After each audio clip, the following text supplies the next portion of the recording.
Hi folks, I'm Doug at Dizzy Lizzie's and today I've got a Efco 137 chainsaw with an oil leak that I'm still got a patch outside my bench, workshop, that left after being put there for about 2 hours.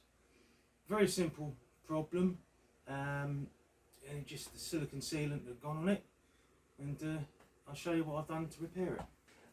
This is an Efco 137 chainsaw. And it come in with leaking oil, the chain lube, and it was coming from this point here. This is what I removed, and what happened is there's a sealant that goes all the way around it, holds it in place and stops it from leaking because it's not pressurized.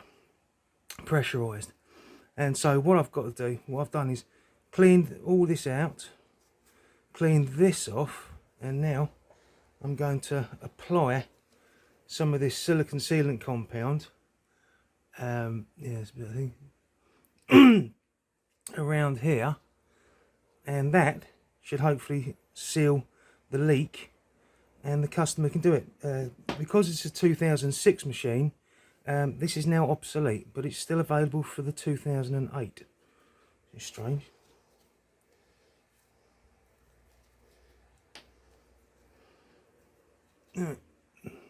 Took a dollop of this,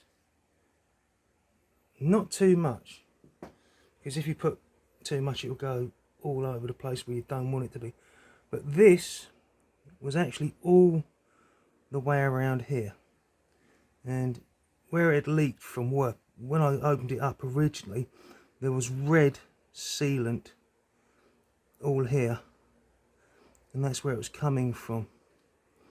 So yeah, I've got to make sure that's not anywhere near there.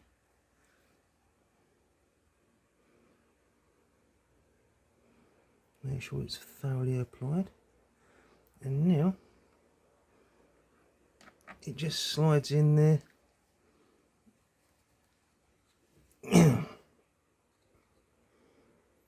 Literally like that.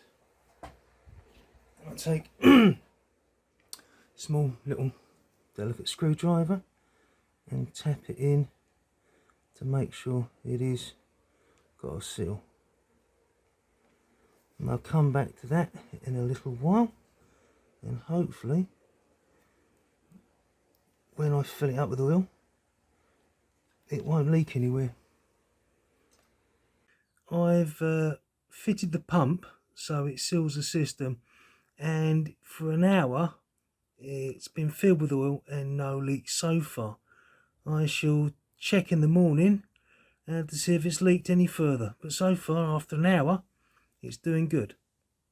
Well, this is the next day and no oil has leaked out of it overnight, so I'll reassemble it and get it back to the customer.